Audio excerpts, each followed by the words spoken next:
सेबी में चेयरपर्सन या चेयरमैन बदल जाने से भी इस बात पे कोई फर्क नहीं पड़ा है कि सेबी लगातार शेयर बाजार को छोटे निवेशकों के लिए, ट्रेडर्स के लिए सुरक्षित बनाने की कोशिश में जुटा हुआ है।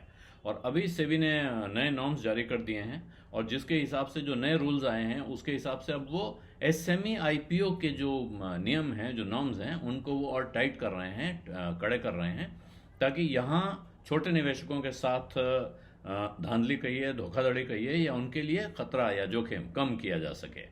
और सीधा मतलब है कि ये देखना चाहते हैं कि जो अच्छे ट्रैक रिकॉर्ड वाले small and medium enterprise companies हैं, एसएमई कंपनी हैं, वो उनके लिए तो पैसा जुटाने का रास्ता आसान हो, लेकिन बाकी लोगों के लिए शायद मुश्किल हो जाए, या निवेशकों के लिए ये बाजार सुरक्षित रहे। तो ये जो नॉर्म्स हैं उसमें उन्होंने एक जो बड़ा काम किया वो ये है कि एक प्रॉफिटेबिलिटी का रिक्वायरमेंट डाल दिया है कि इस कंपनी को मुनाफे में होना चाहिए और इतना मुनाफा इसका होना चाहिए इससे पहले कि वो आईपीओ के लिए अप्लाई कर सके या अपना आईपीओ खोल सके। और दूसरा, कितना पैसा उठा सकता है प्रमोटर, अपने स्टेक का कितना हिस्सा बेच सकता है, इसकी भी एक लिमिट उन्होंने तय कर दी है, खास तौर पे जब वो ओएफएस यानी ऑफर फॉर सेल के रास्ते से जाते हैं। तो इसका मतलब ये है कि जो मजबूत एसएमईज हैं उनके लिए रास्ता आसान हो जाएगा और इन्वेस्टर के हित भी सुरक्षित रहेंगे, उनको भी खतरा पैदा नहीं होगा।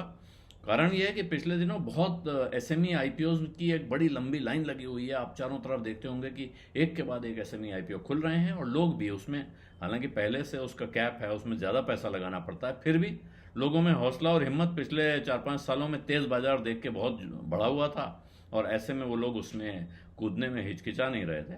तो फिर अब व्यवस्था क्या की गई है कि जो एसएमईज आईपीओ के लिए अप्लाई करेंगे, अपना डीआरएचपी फाइल करेंगे, उसके मिनिमम कंडीशन है कि मिनिमम ऑपरेटिंग प्रॉफिट उनका, जिसको दूसरे शब्दों में earning before interest, depreciation and tax या एबिटा कहा जाता है, कम से कम 1 करोड़ रुपए होना चाहिए साल का, पिछले 3 में से 2 साल। यानी हो सकता है 1 साल में कम हो जाए, लेकिन इनमें से 3 में, तीनों साल में है तो बहुत अच्छी बात है, लेकिन 3 में से 2 साल तो ऐसे होने चाहिए जब आपने कम से कम 1 करोड़ रुपया ऑपरेटिंग प्रॉफिट में कमाया हो। और साथ में जो ओएफएस यानी ऑफर फॉर सेल होता है, यानी जो प्रमोटर या उनके साथी सहयोगी अपने हिस्से के शेयर बेचते हैं, एक होता है सीधे न्यू इशू सेल, यानी कि आप पैसा लगाते हैं, पैसा सीधे कंपनी में जाता है, कंपनी आपको शेयर इशू करती है, जो पैसा आपने लगाया वो कंपनी के कारोबार में जा रहा है। दूसरा तरीका होता है ऑफर फॉर सेल। जिन लोगों ने पहले पैसा लगा के इस कंपनी को यहां तक पहुंचाया है, वो अपनी हिस्सेदारी बेच के उसमें से कुछ कमाना चाहते हैं और ये पैसा अब कंपनी में नहीं जाता है, कंपनी के कारोबार में नहीं जाता है, ये उन लोगों की जेब में जाता है। तो ये जो ओएफएस रूट है, इसके लिए भी नियम बना दिया गया है कि जो टोटल इशू साइज होगा, यानी जितना इशू किया जा रहा है, सपोज 1 करोड़ रुपए मान लीजिए इशू किया जा रहा है, तो उसमें से 20% ही ओएफएस होगा, बाकी न्यू इशू यानी कंपनी की तरफ से इशू होने वाले शेयर होने चाहिए। और 20% भी जो होगा ओएफएस में, तो जिस किसी शेयर होल्डर के शेयर बिक रहे हैं, यानी एक प्रमोटर बेच रहा है या दूसरा बेच रहा है या 2 बेच रहे हैं, उनकी जो कुल होल्डिंग है उसका आधे से ज़्यादा वो इस ओएफएस में नहीं बेच सकते हैं। यानी कि ऐसा नहीं होगा कि हमारे पास जितना था हम 5 शेयर होल्डर्स ने मिलकर एक कंपनी बनाई है, अब हम में से एक अपना सब कुछ बेच के निकलना चाहता है, ये रास्ता यहाँ नहीं दिया जाएगा। वो आधे हिस्से को बेच सकते हैं एक ओएफएस के जरिए, बाकी फिर जो बाजार में बेचने वाला तरीका आईपीओ लिस्टिंग के बाद होता है वो उनके पास रास्ता खुला है, लेकिन यहाँ वो अपने टोटल होल्डिंग में से आधा, ज़्यादा से ज़्यादा आधा लगा पाएंगे।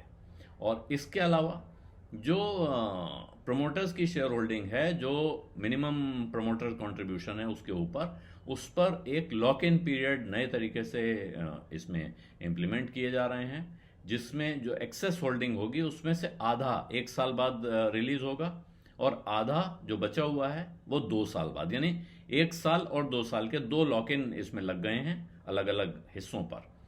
और अब उसमें एक एलोकेशन का तरीका भी जो नॉन इंस्टीट्यूशनल इन्वेस्टर्स हैं उनके लिए एक नया तरीका लाया जा रहा है, और वो जैसा जो मेन बोर्ड आईपीओ जिसको कहते हैं, यानी कि जो एसएमई कंपनियां नहीं हैं, बड़ी कंपनियां जो अपना पैसा रेज करती हैं आईपीओ लाके, वहाँ जो एलोकेशन का तरीका होता है उसके साथ अलाइंड तरीका ही अब एसएमई आईपीओ के लिए भी इस्तेमाल किया जाएगा। तो ये इससे प्रमोटर्स को भी लाभ होगा, अच्छे प्रमोटर्स को फायदा होगा। उनके लिए अगर ये बाजार सुरक्षित होगा तो लोगों का भरोसा बढ़ेगा, और बाजार पर लोगों का भरोसा बढ़ेगा तो जो अच्छी कंपनियां चला रहे हैं उनके लिए पैसा उठाना और आसान होता जाएगा। और दूसरी तरफ इन्वेस्टर्स को ऐसे लोगों से आप कह सकते हैं बचा के रखा जाएगा, या वो उनसे बच पाएंगे जो आपकी जेब का पैसा अपनी जेब में लगाने के लिए रोज नए रास्ते ढूंढते रहते हैं। ये बाजार के जानकारों का कहना है।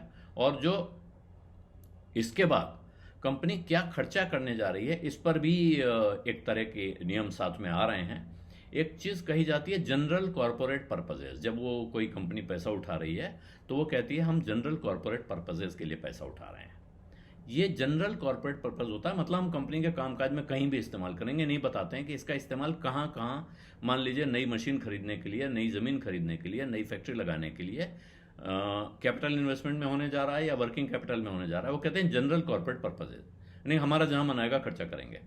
ये एक लिमिट लग गई है, 15% से ज़्यादा या 10% से ज़्यादा इसमें नहीं होगा। जो भी 10 करोड़ रुपए से ज़्यादा, 15% या 10 करोड़ रुपए, इनमें से जो कम होगा। अगर आपका बड़ा इशू है तो 10 करोड़ रुपए, और अगर आपका छोटा इशू है तो टोटल का 15%। इससे ज़्यादा अब आप जनरल कॉर्पोरेट पर्पजेस के लिए नहीं जा सकते हैं। दूसरा, एसएमई आईपीओ में अब ये नहीं बता सकते हैं आप कि हमने प्रमोटर से, प्रमोटर ग्रुप से या रिलेटेड पार्टी से कोई कर्जा ले रखा है, उसको चुकाने के लिए हम इस पैसे का इस्तेमाल करने जा रहे हैं। तो ये बहुत साफ साफ है कि ये नहीं होना चाहिए। और इसके अलावा जो डीआरएचपी या ड्राफ्ट रेड हेरिंग प्रोस्पेक्टस होगा एसएमई आईपीओज का, वो जनरल पब्लिक के कमेंट के लिए 21 दिन खुला रहना होगा। आप प्रोस्पेक्टस फाइल करेंगे, उसके बाद पब्लिक को छूट होगी कि वो उस पर अपने कमेंट दें। और इसके बाद और ख़ास तौर पे उन्हें अखबारों में विज्ञापन देना होगा, वहाँ क्यूआर कोड होना चाहिए। आप क्यूआर कोड स्कैन करके उस डीआरएचपी को पढ़ सकें, उस पर अपने कमेंट दे सकें। ये सुविधा छोटे इन्वेस्टर्स को भी, अब उसमें छोटे बड़े सारे इन्वेस्टर्स ये इस्तेमाल कर सकते हैं। तो अब वो कमेंट्स जब आएंगे तो दूसरे लोग उन कमेंट्स को पढ़ भी सकते हैं। तो एक तरह की डिबेट भी खुल सकती है, ताकि वो अपने कमेंट दे सकते हैं, शिकायतें कर सकते हैं इस ड्राफ्ट पे, जिससे कि और ये थोड़ा क्लीन हो जाएगी या ट्रांसपेरेंट हो जाएगी प्रोसेस।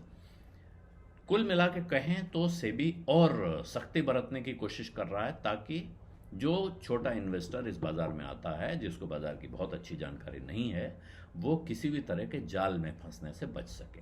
तो इसको आप कह सकते हैं कि नए चेयरमैन के आने के बाद ये और एक अच्छे रास्ते पे एक कदम और बढ़ाया गया है। बिजडा में आज इतना ही, इजाजत दीजिए। धन्यवाद, नमस्कार।